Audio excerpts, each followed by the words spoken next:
Welcome to the life and times of Eleanor Roosevelt. Let's live history.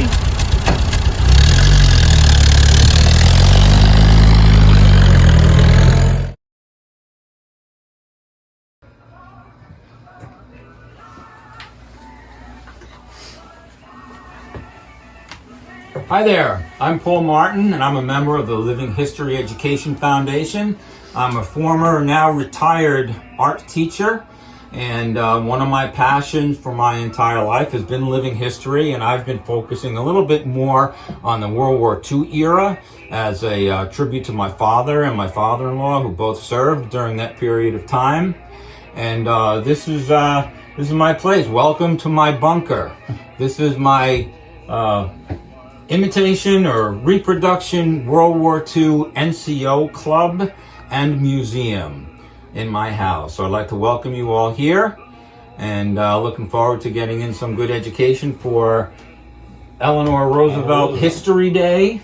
I'm pretty thirsty. You got anything to drink? I tell you, you boys look pretty thirsty. I bet you'd like a Coke. Yes. Sounds good. Everybody like a Coke? Sir. Salute. Cheers. To living history. To living history.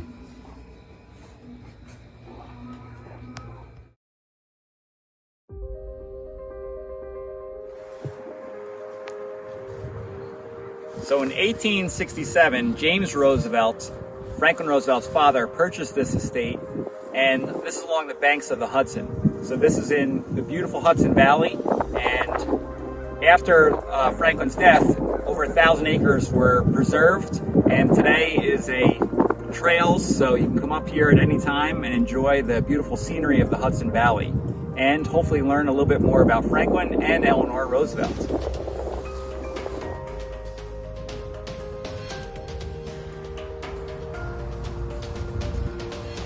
I'm here at Springwood, the estate of FDR and Eleanor.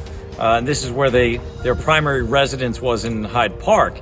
And this is very famous. The president obviously brought people here, and most people know about this site. However, Eleanor did not really feel comfortable here. She actually lived with her mother-in-law and FDR, and she felt more comfortable in a more private setting. And that's why they built Val Kill, which is a few miles to the east of here, and she felt much more comfortable in that space. So that's where we're going to take you today to take a look at it.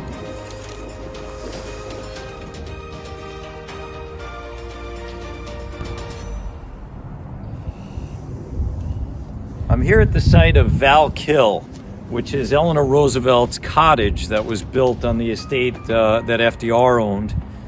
This is where Eleanor Roosevelt would spend some of her best times away from the big house, as they called it, Springwood, which is the main FDR estate.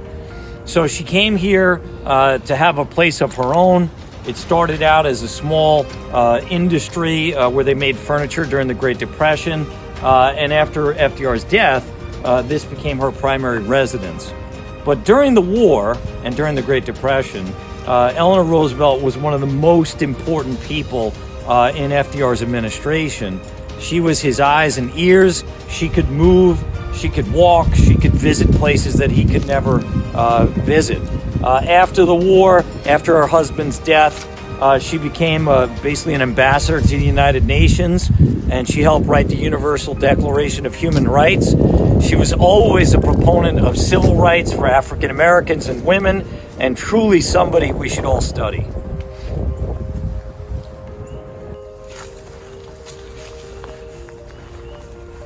I'm here at the main house of the Valkilla Estate for Eleanor Roosevelt with Mike Zwelling. He's a National Park Ranger. Mike, can you give me a little information about the house itself? Well, as you said, this is known as Valkill. This was Eleanor's home, and it was also a factory. And the reason why it's standing here now is she really wanted to help farmers learn some trades so they could make some money aside from just farming. So this is a place where people learned how to make pewter. They could do some weaving. They learned how to make furniture. So today you can look up Valkill Industries, Valkill Furniture. You can see some wonderful things they used to make here. She does live here for a while. She meets some world leaders here. This is also the place, and you're going to see this inside, where Grandma lived. So we like to think of Eleanor as the first lady of the world, but this is also where Grandma lived. Not everybody sees her as the first lady. And so you're going to get a sense of that when we go inside as well. Great, thank you. Looking forward to it. Thank you. Come on in, let's take a look. Wow, this is cozy. So, Mike, thanks for letting us in. No problem. Can you tell me a little bit about this room? Sure. So this would be Eleanor's office. You can see there's comfortable places to sit. Her desk is back here. There's some books on the shelf. She loved books and she liked sharing books. So if you stayed here with Eleanor overnight, you might find one of those books on the nightstand to a page. And her hope was that you would open that up and read that.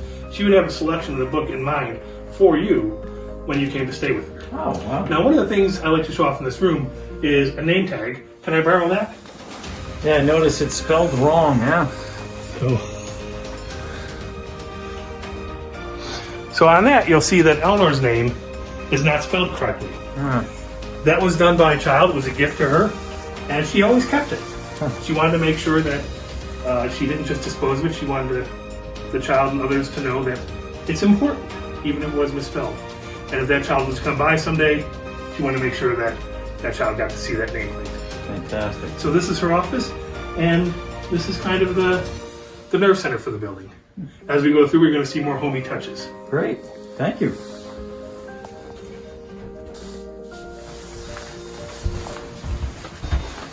Wow, so we're getting into the dining room here. So, Mike, I know you have a couple of little interesting stories here. Well, this is the dining room, which means this is where she's going to eat. This is where she'll have her meals.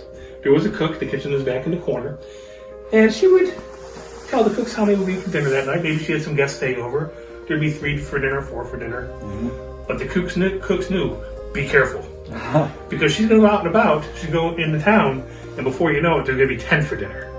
So they always had to be ready for the extra people that would happen to be invited for dinner. She was a very intimate with the local population. She was. She really liked being involved with the community, and she liked talking to people. She liked people talking to her.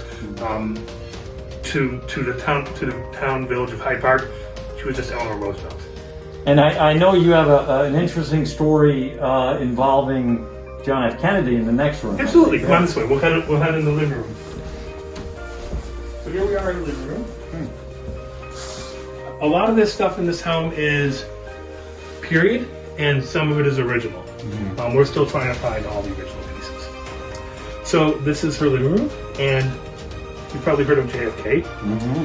Well, JFK is running for president, and he needs to get some support. He wants Eleanor's support.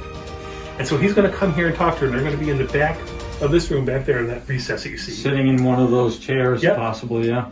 And he's trying to get her to support him, but she wants to know, what is he going to do about civil rights?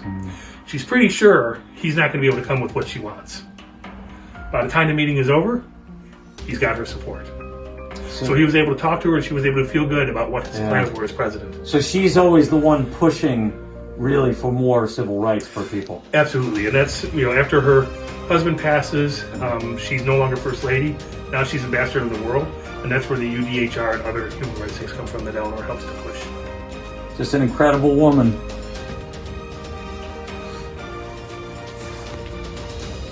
Not open for the regular tours. Come on up.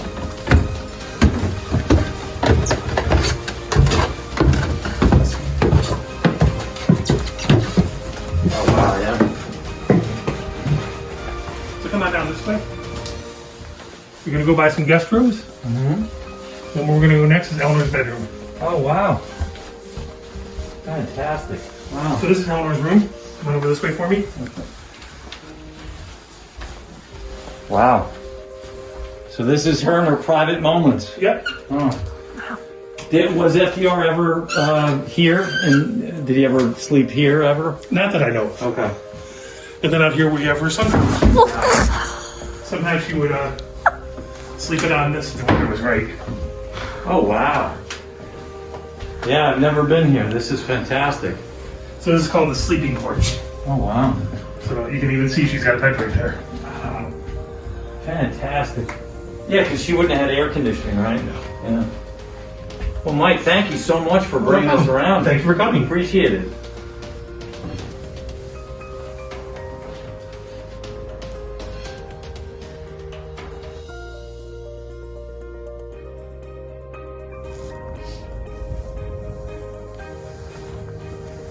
All right, I'm here at the Top Cottage, part of the retreat of the Roosevelts, and this was the site in 1939 of the famous hot dog picnic where Roosevelt met with the King of England, King George, and they talked over their alliance as World War II was taking place in England, and the United States was cementing their ties together, and in the most all-American fashion, they celebrated with hot dogs.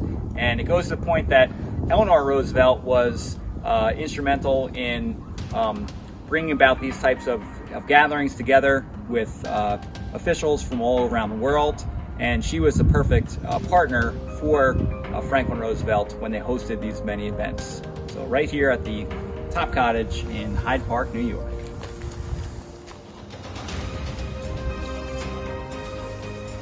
Eleanor Roosevelt was a very important part of her husband's administration. FDR was in a wheelchair, and he could not visit places. He couldn't go out to the field for the troops.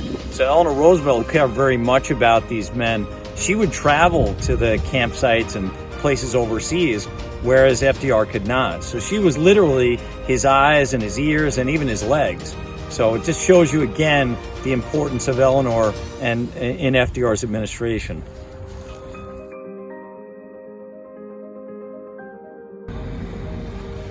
We're here at the gravesite of both FDR and Eleanor, and I think this is a great place to think about her legacy and his legacy. Certainly she was important for many reasons, one of which is the struggle for civil rights, which we still see today.